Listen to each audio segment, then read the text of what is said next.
Welcome back to my channel. It's True Crime with Jess Rose. I'm here every Tuesday and Thursday at 8 p.m. Tuesdays are my request evening. Thursdays are stories that I like to bring to you. I'm also over on the TikTok, which is Jess Rose 5472, or you could join my Patreon, which is patreon.com/Jess Rose 5472, or you could just subscribe. I'd really appreciate that. Or even drop a like, or just watch. That'd be great too. So tonight's story is a story I've covered before. I actually covered it 6 years ago. And I checked it today. It's the quality of the video is obviously horrific from 6 years ago. Also, there have been a couple of updates since I did the story, and maybe a couple of things that I hadn't caught at the time. So I thought I would do the brutal Sophie Lancaster and Robert Maltby story for you this evening. Okay, so Sophie Lancaster, born on the 26th of November 1986 in Lancashire, England. It's a UK story. Her mum, Sylvia Lancaster, her dad, John Lancaster. She also had a brother, I believe he was older. Okay. Now, lovely girl. Really, really sweet girl. I've saw photos of her when she was younger, but she was very quiet. She was quite shy. Very kind. She actually, it did make me laugh because she became a vegetarian when she was 6, which I just find it shows what type of person she was to be like, no, I'm not. And it wasn't, you know, you do have kids where they're like, oh no, once they find out where meat comes from, so they're like, oh no. But as soon as a chicken nugget's put in front of them, or, you know, a turkey dinosaur, they're back on the meat again. But Sophie didn't. She stayed a vegetarian from then on. So it showed she genuinely was. She was a sweet girl. She, you know, she cared for everything and everyone. She just seemed like a really nice girl. Now she went to Haslington High School.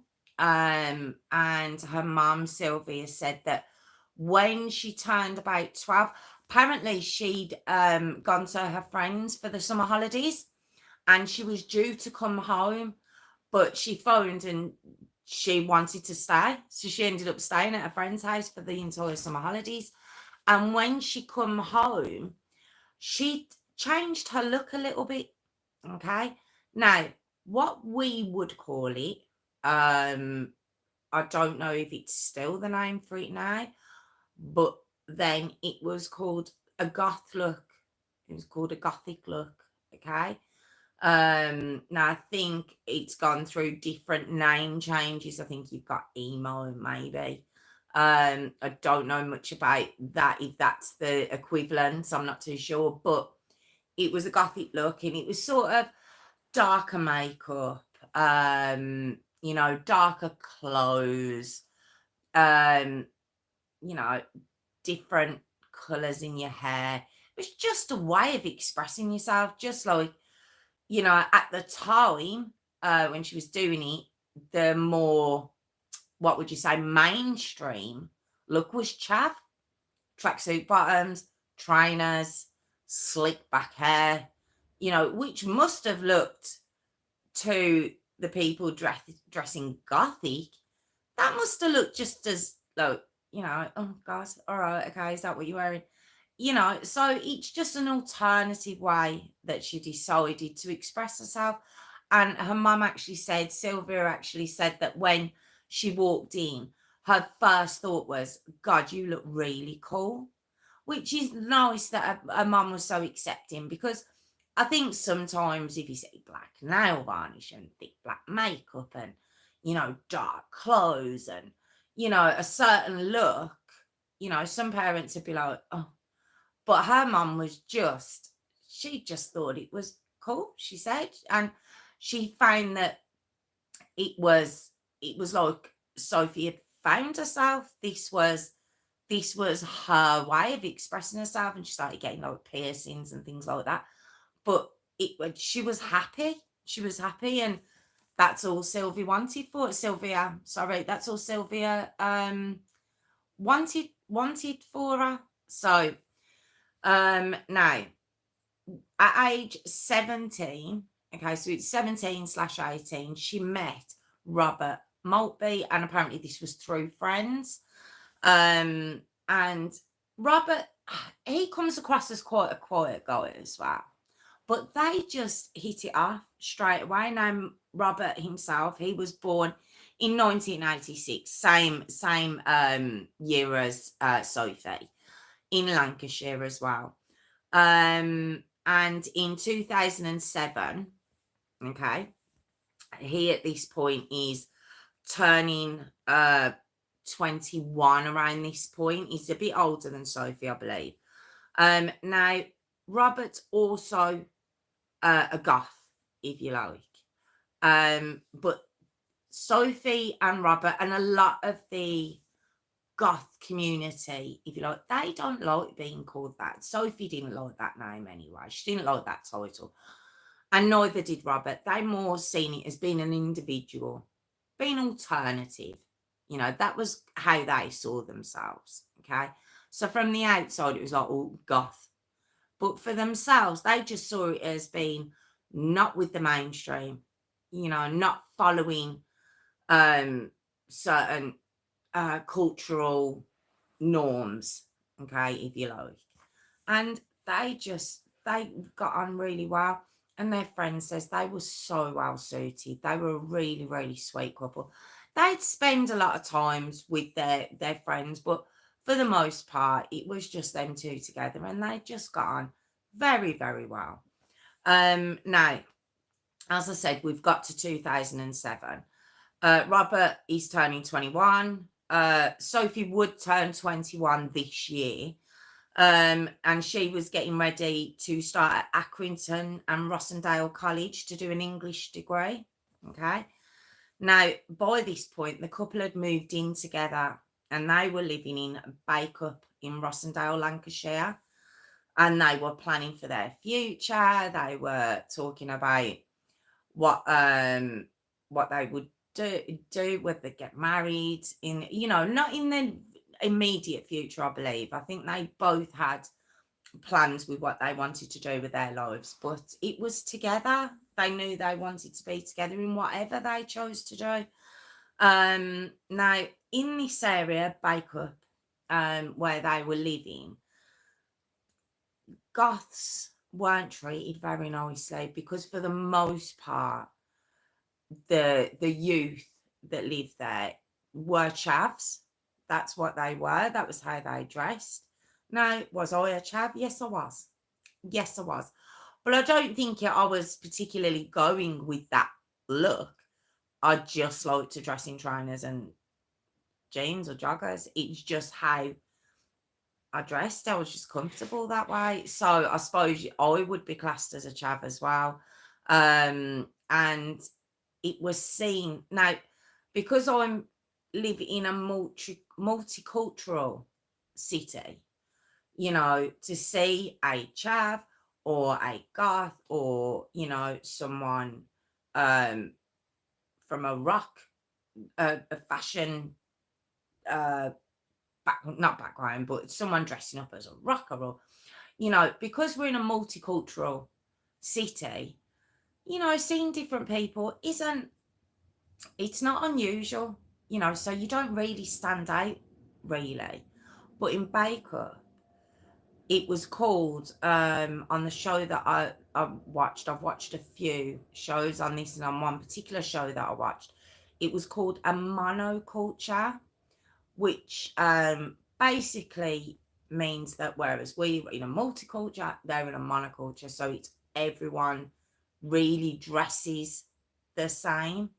That's how they do it. So for the most part, the youth around that area were chavs. They all dress the same. So the goth or the alternative subculture that were living there, they did stand out. And they kind of became this this them and us type mentality, really. And a couple of Robert and Sophie's friends had been attacked during that year, you know, for no other reason than how they looked, like no other reason. So it wasn't a great place if you did want to express yourself uh, differently to the mainstream, okay, which sounds awful. Now we get to Friday, the 10th of August 2007, and Sophie, as I've said, who's 20, and Robert, who is now 21, they spent the evening at a friend's house. They'd had a couple of drinks. It was said they wasn't drunk by any means, they'd only had a couple. But they just had a nice evening. It's just said they were socialising with their friends, okay? Now they decided to walk home. All right, it says it was a 2 mile walk home, but it was a nice walk. Where they lived was a nice place. It just seemed it was going through a stage of the teenagers who were all growing up at that point. They were just boredom was kicking in. They were getting up to no good. It was just going through a not too safe period of time at that point. Okay. But they decided to walk home. And this was just after 11 p.m. All right. Now, as they're getting nearer the city centre, they stop off at a petrol station, said to get some cigarettes. Okay. And while they're in there, they get chatting to a few teenagers. I think there might have been a couple of lads, but it was mainly the girls. And the girls that they were talking to were absolutely fascinating, mainly with Sophie's look.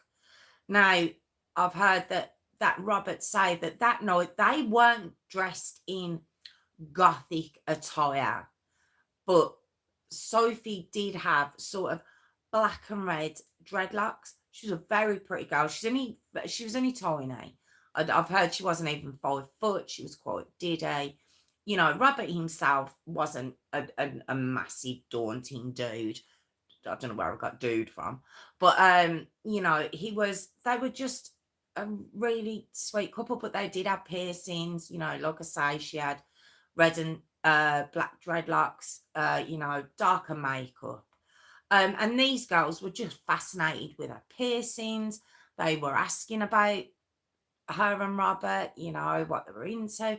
And these girls just seemed genuinely intrigued by the pair. All right. So the group invited the couple to join them for a few drinks or a drink in Stubbylee Park. Now, Stubbylee Park apparently is a beautiful park, but the kids had begun to take it over in the nights. And when I say kids, there was big groups of kids that used to congregate in this park, mainly in the skate ramp section of the park because it's quite far in, away from the, you know, eyes of the police or parents and things like that. And they all used to congregate in this skate park bit. And they invited Sophie and Robert to come and join them. And the group that invited them genuinely were just interested in them. You know, there was no ulterior motive in it. They weren't getting them there under false pretenses. They were just, they liked them. They were getting on. So Sophie, Robert, and the group walked to the skate ramps part of the park, as I've mentioned. And when they get there were other groups there. You know, quite loud though. A few of them were quite drunk. They'd been drinking for quite a few hours. A few of them had. Now, one of these particular groups were headed by 2 lads, Ryan Herbert and Brendan Harris. Okay. Now, these 2 lads were 15 years old. That's what I mean. These are young teenagers. Okay. Now, these 2, not very nice boys at all, really. They were known for being troublemakers. Like I say, they were the head of a particular gang, known for fighting, just not very nice kids, violent, you know, the typical ASBO kids, if you know of that particular time. I don't even know if ASBO is still a thing, but they definitely would have ticked that box. And they were in this particular group. They were very drunk, but it had said they'd been already having sex in the park earlier on that night, which is lovely. But it said that Ryan himself, sober, wasn't too bad a lad, but drunk, it said he switched up and he became a very angry drunk. He's 15. I mean, you just don't associate that with a 15-year-old, do you? But apparently he was. Now, Sophie and Rob, they sat away from Ryan, Brendan and these lads. They weren't near them in this area. And the girls and a couple of the lads who were talking to them, that, you know, apparently the atmosphere was quite friendly. It was all quite nice, you know, and like I say, they were staying away from Ryan and Brendan. They had nothing to do with that particular group. But Ryan and Brendan, they didn't like the attention that Rob and Sophie were getting. Now, I don't know if it was the girls that were talking to the couple that they felt they were taking away the attention that these girls perhaps were showing to them. I'm not too sure, but it is said there was some sort of jealousy with the attention that Rob and Sophie were getting, which is crazy. You know, they're older. It's quite obvious they're not there to step on their, you know, on their grounds or anything. You know, it was innocent, but they grab their attention, like I say, and the atmosphere changes very, very quickly, really quickly. No one's seen it coming, and it went from a very friendly atmosphere, and everyone had said they were having a really good night. It was a Friday night, and there was big groups in that park. There was at least 30 kids in that park at that point. And out of nowhere, Brendan comes running over and punches Rob straight in the face. No reason. None. And for, like I say, for no reason whatsoever other than they looked maybe different. The entire group that Brendan and Ryan were with start beating Rob. They all start laying in. And there was at least 5, but there's between 5 and 15 lads that jumped on Robert that night. And he was very quickly knocked to the ground. They're kicking him, punching him, they're stomping on him, they're jumping on his head. Look, these are vile young lads. And it was said that because there was an audience, that gave them that would give them the need to keep going and to escalate. You know, it was said that had there not been as many people there, or had they not been egging each other on, it might not have gone the way it went. But because it was like a perfect storm that evening of alcohol, big groups, then you've got this couple who supposedly stand out. It was just this concoction and it just blew. All right. Now, the other kids around who were, they weren't involved, but they I suppose they felt they couldn't stop them either, and neither could Sophie. Now, if you remember, I said she's tiny. She's just under 5 foot, I believe, but she's a slight girl, right? And she was begging them to stop. And at this point, Rob's unconscious on the floor. They're still kicking him. The guy's unconscious. He's out. And they're still laying into him. Well, eventually they move away. And this allows Sophie to get to him. And she was basically cradling. This is the love of this girl's life. She's 20 years old. He's only 21. And she's cradling his head in her lap and begging for help. Okay? And it says that it shows who she was as a person, because even Sylvia, her mum, after the fact, she said, why didn't she run? Why didn't she run there and then?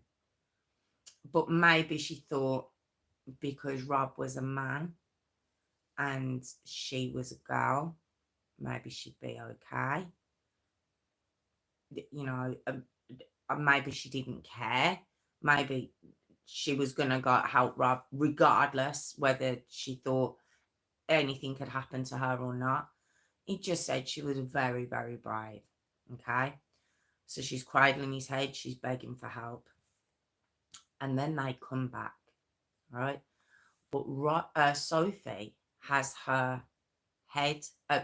Sophie has her back to these lads. All right. As they're heading back. And because she's holding Rob, there's a lot of noise. She's shouting, for help. She's not aware that they're coming up behind her, right? And she doesn't hear. I believe it was Brendan again, but it could have been any one of them. But they came running up, and drop kicked her in the back. She didn't even see it coming, right?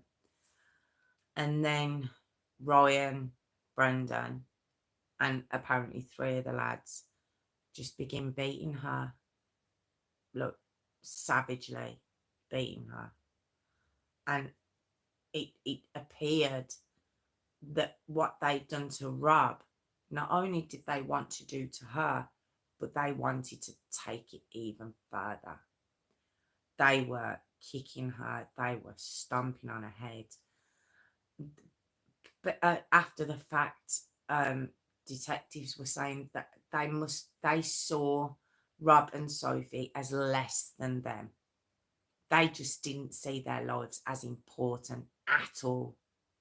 So they could do this. Yes, she was a girl. Yes, she was tiny.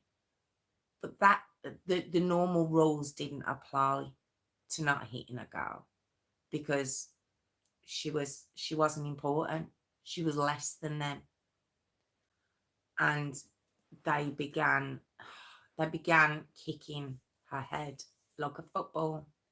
It was said, like a football, just taking coming back, taking a few paces back, and then running up like you would take a kick of a ball.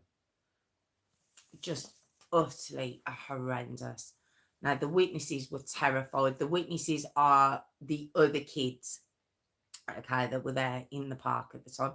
Like I say, they were just having a fun Friday night. I've got to admit, these are very young teenagers. Why are they out by this point? This has gone into the early hours now. Why are they out at this time? But they were apparently they were doing no harm originally and just having a good time.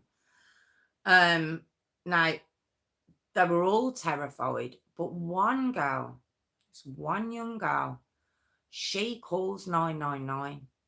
Now, she calls 999 while the attack is still happening.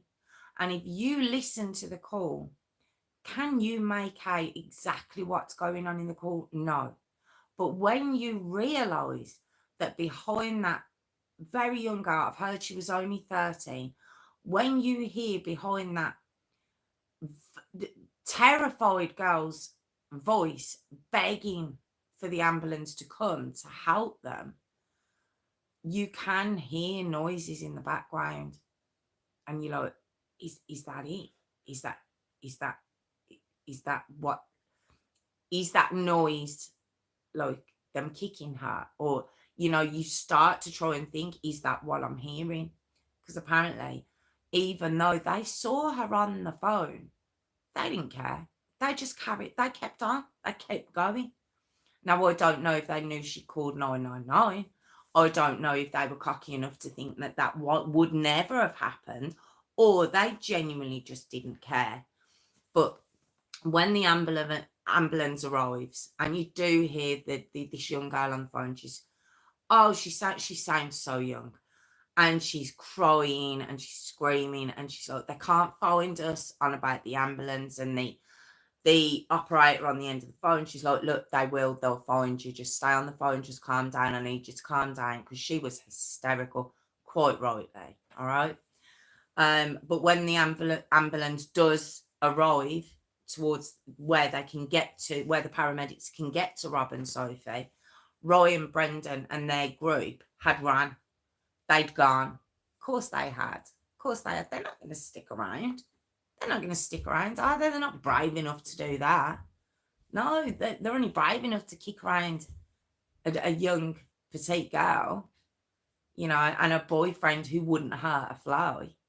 No, but when other men, and there's a few of them, arrive, they're gone. Then they're gone. They're not sticking around then. And when the paramedics got there, they couldn't even tell the genders of the two people in front of them. They were so badly beaten, especially Sophie. They couldn't even tell what gender they were. They didn't know. Now they were rushed to hospital, barely breathing, just hanging on to life, just about. Right. So I just think it was just thanks to this girl phoning the ambulance, because they certainly weren't going to phone anyone for help. Now, on Saturday, the 11th of August 2007, so this would have happened in the early hours of that morning. Now, this is a little bit later. This is later on in that morning. Sylvia, Sophie's mum, she'd actually gone shopping that morning. She's not aware of anything. She's going about a normal weekend.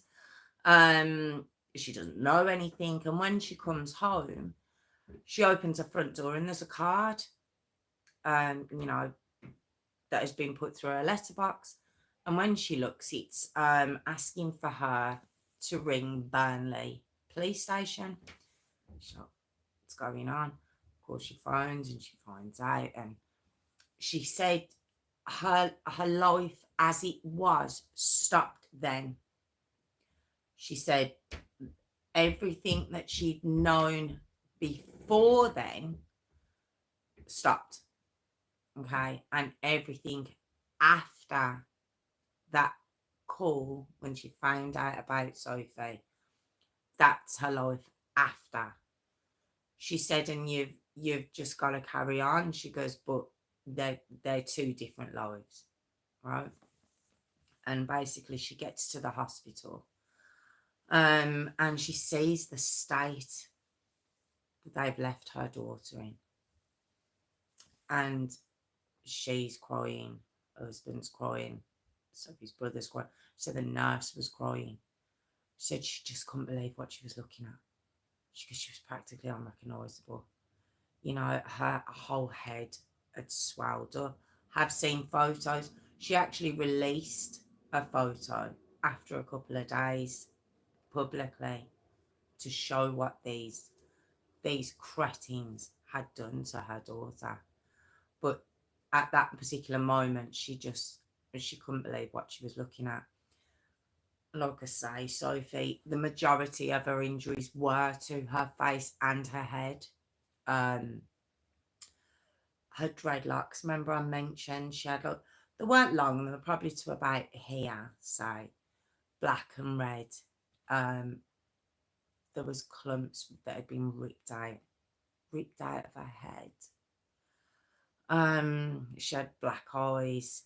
There was trainer marks that had been left on her face. That's how hard they'd been kicking her in her face. You know, her arms and her legs and her back especially was bruised from where she'd been drop kicked into it. But most of the damage was directed at her head and her face. Now, initially, it was believed that Rob was in the worst state of the two, and Sophie had CAT scans on her head. There was no brain damage at that point. They believed, although she was on life support, that the injuries weren't life-threatening and she would be okay. So the next day, they take her off life support and she sits up, and Sylvia says it was as she'd got there that they just took her off life support. And like I say, Sophie sits up and she said she started being sick, but she was just saying no. And the way she was moving her hands, she said Sylvia's words were, "I'm not a doctor, but I could see there was something wrong. There was something really, really wrong." Now, don't forget, she'd been told there was no brain damage to her daughter. She was badly hurt, but there was no brain damage and she should be okay. Well, at this point, all right, so that was Sophie in the hospital. Hospital were trying to keep her stable, all right. Now, from on the other side, the police at this point, they'd started investigating straight away. This was a horrific crime that made national news very, very quickly, okay, and eventually went on to make international news. You know, this was seen as a hate crime. It was seen as a hate crime.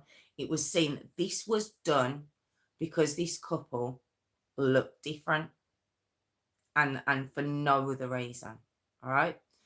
So the police begin investigating. They start getting the names and they start interviewing. Apparently, there was over 100 people they interviewed, and they whittled it down to about 30 kids who'd been at the park that night. But they came up against what was called a wall of silence. Now, I've seen many occasions of this. One of them being where the dramatisation that was done on a lad by the name of Jamie Rowe. I think he's like Jamie Rowe, and that was actually called Wall of Silence. And the dad in that was played by is it James Nesbitt? Is it James? And that's a horrific crime, and it's in these smaller towns where fear sets in, and no one, you know, these lads are out there. These lads, you know, they're out, and apparently they were bragging. You know, people knew what happened. Everyone knew what happened, but no one was going to talk to the police. Nobody. The police were having a real problem. But eventually, with the help of a reporter, like a local reporter that was around there, who had befriended a couple of the kids around there, a couple of the parents of these kids and stuff, a few names got put forward to the police. 5 names. And these names were Ryan Herbert, Brendan Harris, Daniel Mallett, and Joseph and Danny Hume.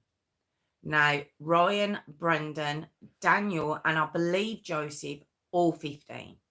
And I think Danny was either 14 or 16 at the time.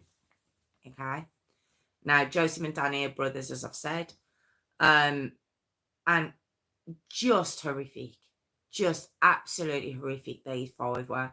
Now, it said that Daniel kind of was a bit quieter than the others. But they were all quite cocky. These lads were all quite cocky. They really were. They didn't care. There was no remorse out of them. There was no worrying about how Sophie and Rob were. You know, there was none of that. Now, remember I said Rob was seen as being the worst off out the 2 when they were brought into the hospital. But Rob was starting to improve. But Sophie was getting worse. She really was. And on the 5th day, they took her down to do, you know, another test. Remember, I said her mum was saying there's something not right with her. And the CT scan showed that now she did have brain damage. Now, I don't know, was it because they took her off life support too soon? I don't know, because apparently the original test showed that she hadn't got brain damage. I don't know how that worked. I'm not too sure. Maybe it's the swelling covering it up. I don't know. But by the 5th day, yes, she had incurred quite severe brain damage.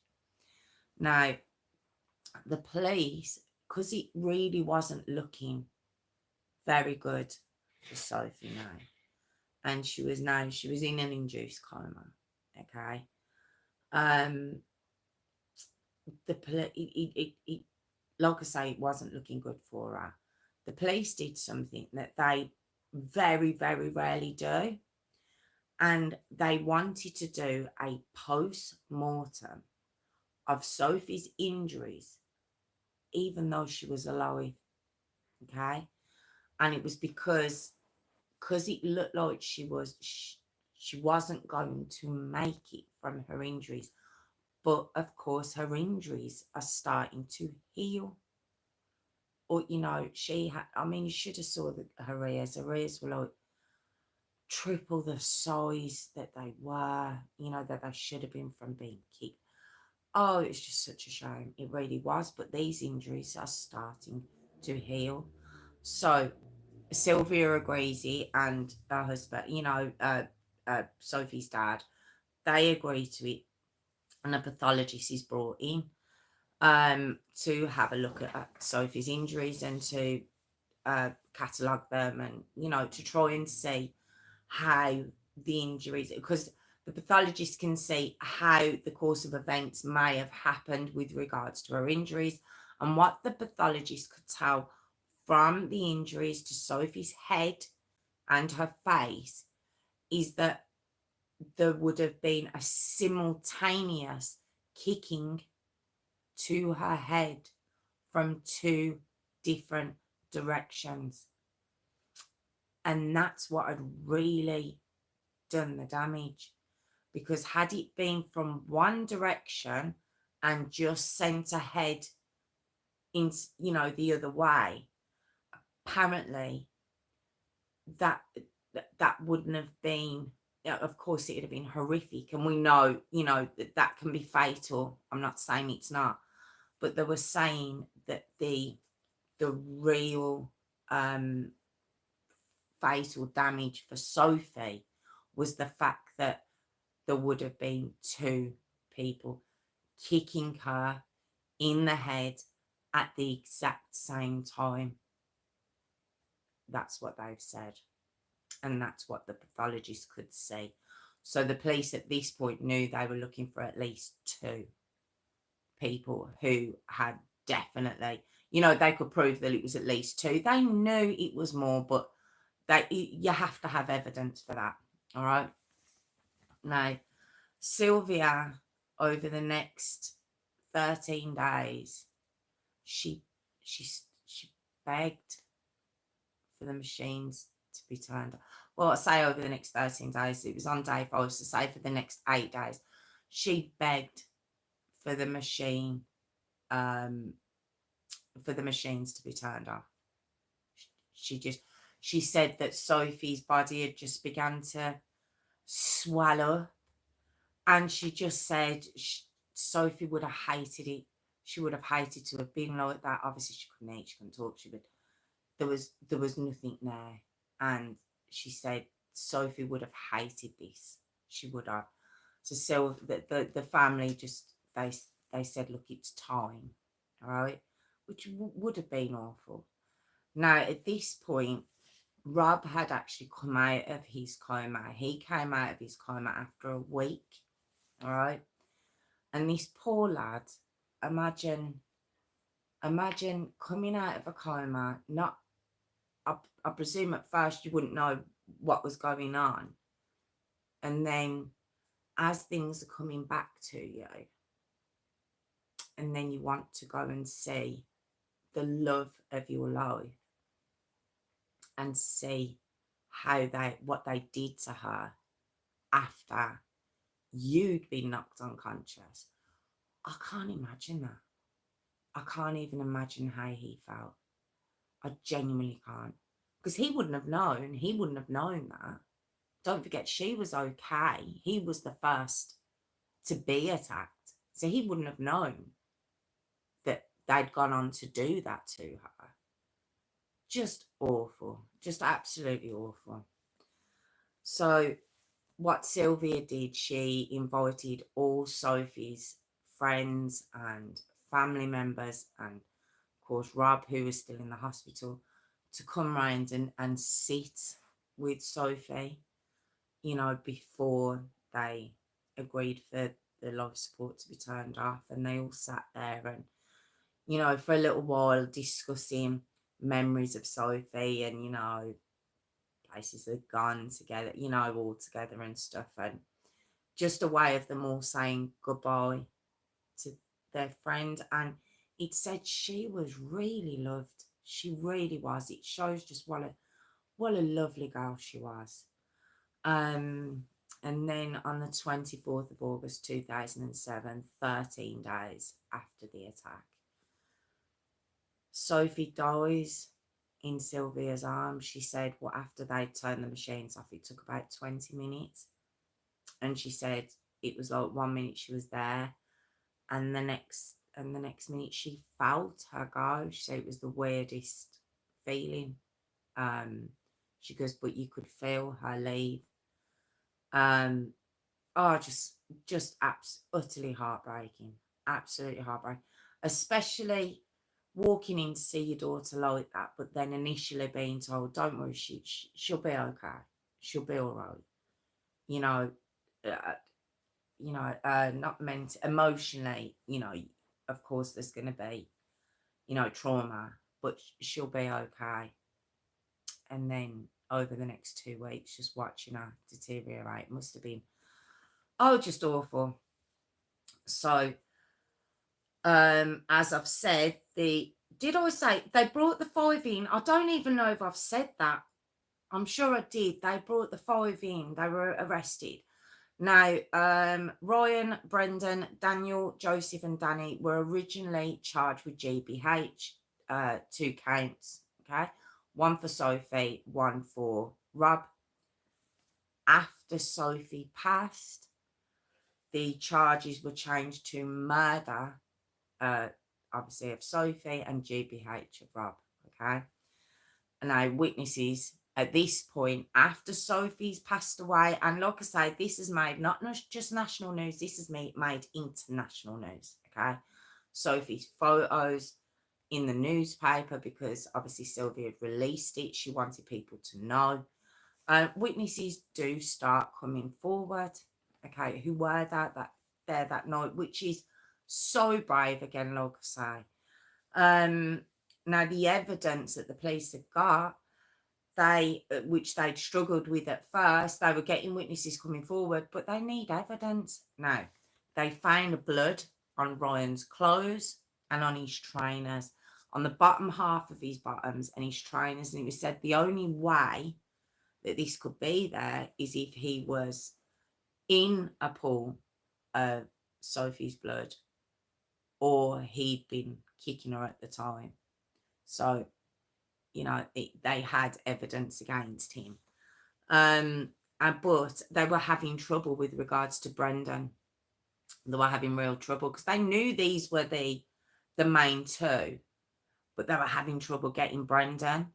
So what they did, they stuck Brendan and Ryan in the same police van, and they put a listening device in there, which has been done so many times. I never get why they don't think that's going to happen. And the 2 lads start talking, and basically they start discussing it. And what they're discussing, now by this point, these 2 boys know Sophie's died of her injuries. They know. And they start discussing kicking her in her head. Kicking her in her head like a football.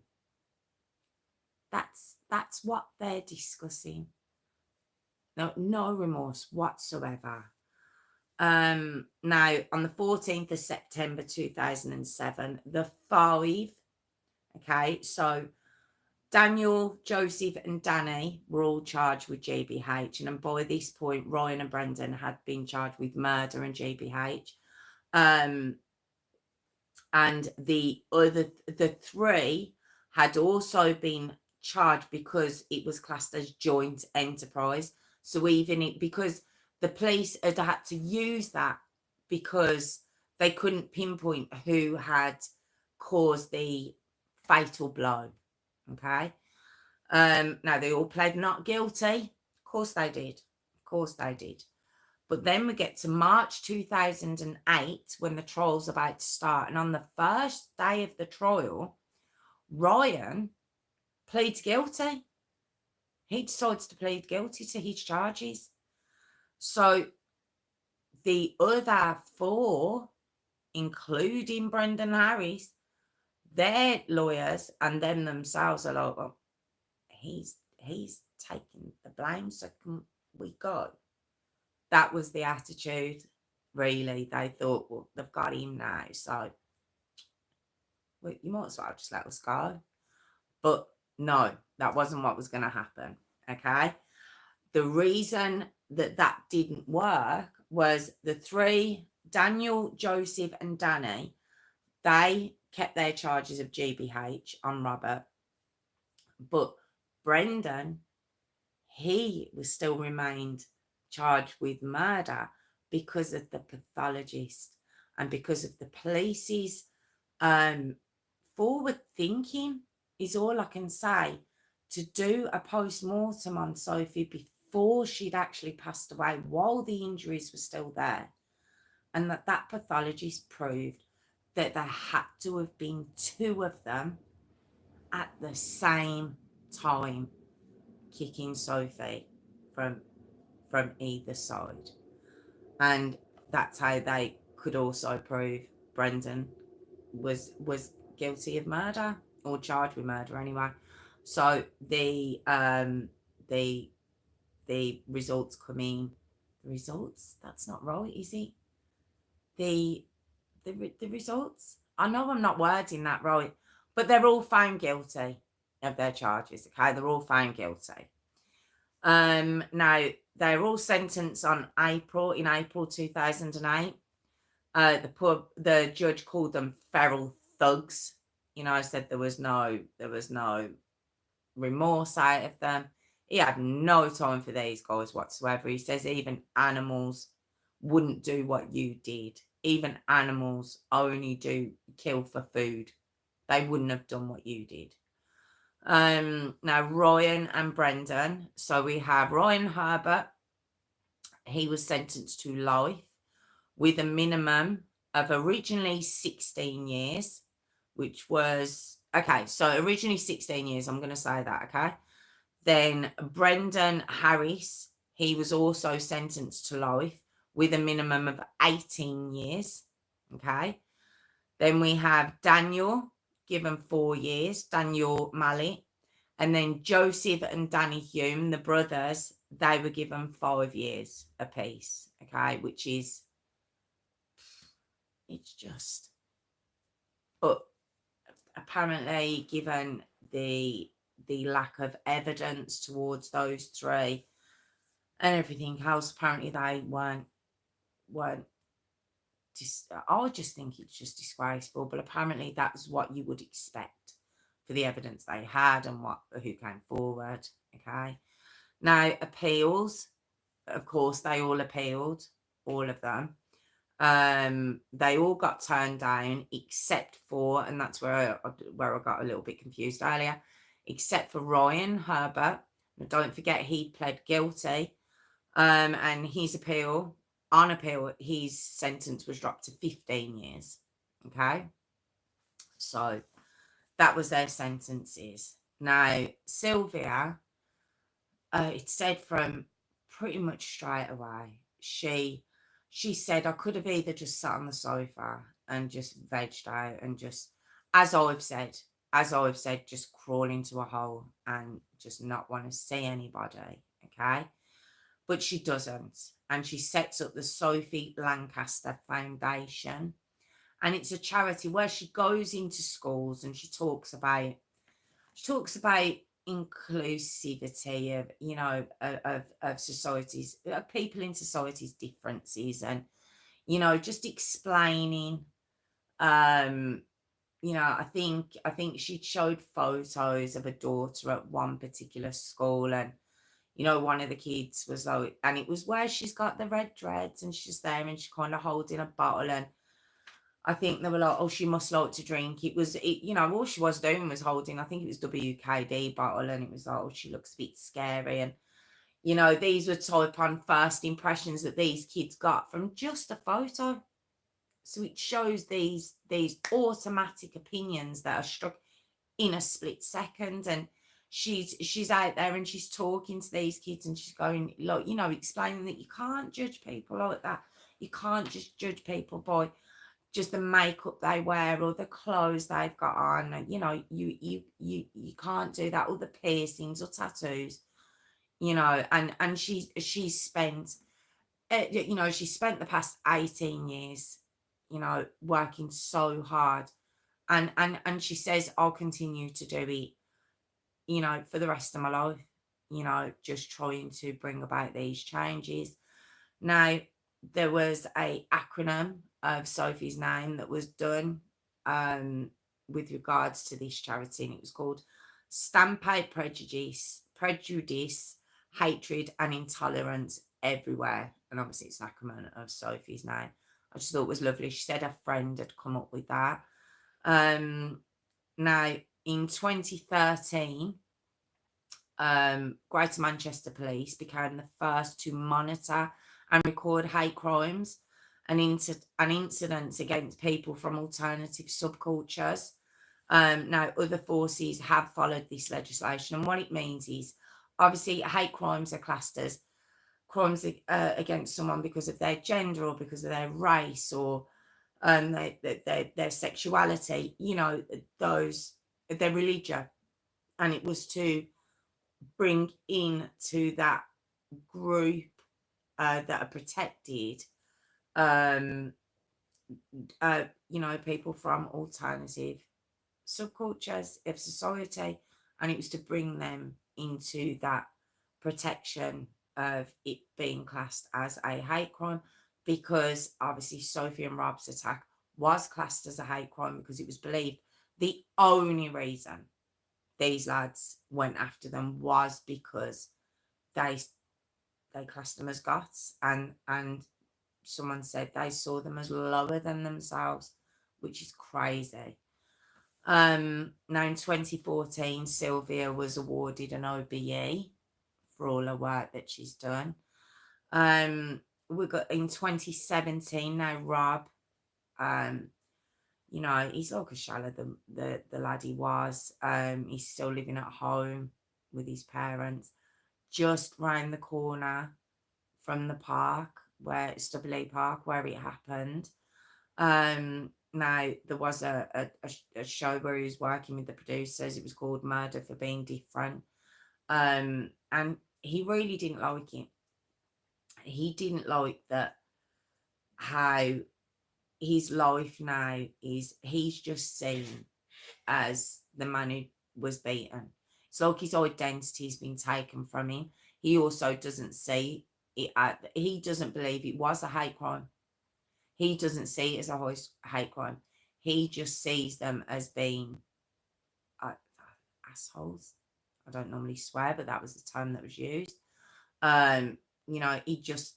He sees them as just prats.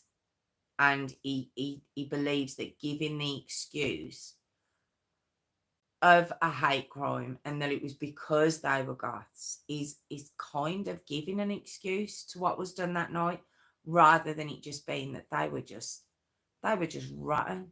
They were just rotten boys. And there really wasn't a reason, because it seems to be giving that reason. And he doesn't think that that should be happening. There shouldn't be a reason given, because he doesn't believe there was one.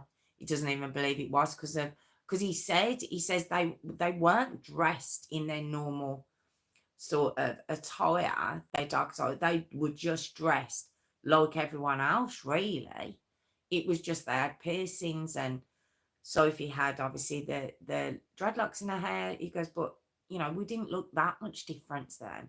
So he doesn't believe it was because of that. He doesn't even give that credit to them. Okay.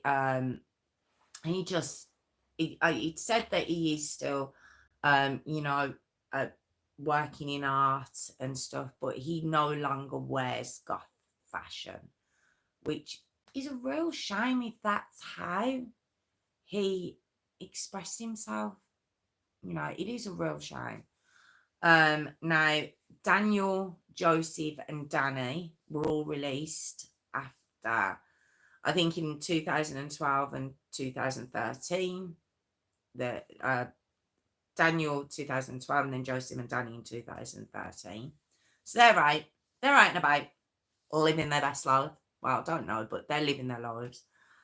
Now Roy and Herbert, his sentence was reduced by another year, down to 14 years. And this was for apparently good behaviour while he'd been inside. Now, when he'd been in the young offenders, because don't forget these were only 15, when he'd been there, apparently his behaviour wasn't great. But once he got moved to adult prison, apparently he fixed up a little bit. You know, he started taking classes, started being, like I say, good behaviour. Oh, I just don't know. I just don't know. I know he was young, but I can't. I can't. You know, the rehabilitation argument, the rehabilitation argument. I just, I do get torn in these cases, because it's like, do you get a child, which these were, they were all children, do you just lock them up and throw away the key? Just throw them away? Which I know in America there are many cases of that. Or do you try and rehabilitate them, and you know, and try and get them to see the error of their ways and then become a functioning member of society? I just oh, no, I just don't. I just don't. It's just, when you see what they did to this girl. But Ryan Herbert was freed, and that's why I've done this story as well, because like I said, I did the story in 2019. He was actually freed in 2022. So he's out. Okay. He actually done 15 years. Well, it wasn't, it was 14 years, because he was locked up in 2008, wasn't it? So we did only do the 14 years. Now, Brendan Harris, I've got being due for parole later this year into 2026. Okay. So he'll be out soon too as well. So that means that the 5 of them who murdered Sophie, a young 21-year-old girl, and ruined Rob's life. Now, I'm not saying he won't go on to, you know, live a good life. I'm not saying that, but it's a stain over his life. And he says, you know, he feels that that's all he's known for now, as being the lad who was beaten in the park, whose girlfriend was murdered. It's a real shame. And these 5 will just be out living their lives. And they were so young when it happened. You know, they can go on now to live a perfectly normal life, have children, get married. You know, it's really, really sad. It really, really is. I just don't think it's on. I don't think it's fair at all. But then again, like I say, do you get these children and throw away the key? I don't know. I don't know. I don't know how I feel about it at all. But that was the brutal Sophie Lancaster and Robert Maltby story. Thank you so much for joining me. I'm really torn on that. I genuinely am. I just don't think I should have got out. They certainly shouldn't have got out as quick as they did. Although 14 years to a 15, it's a long time. But is it long enough? I just don't know. But thank you so much for joining me again. I really do appreciate it. I'm here. Oh, excuse me. I'm here every Tuesday and Thursday at 8 p.m. Tuesdays I'm requesting, Thursdays are stories that I like to bring to you. It'd be great if you could subscribe or drop a like in there. But other than that, thank you so much for joining me. Genuinely appreciate it. I really do. and I'll be back next Tuesday. Thank you so much again. Thank you.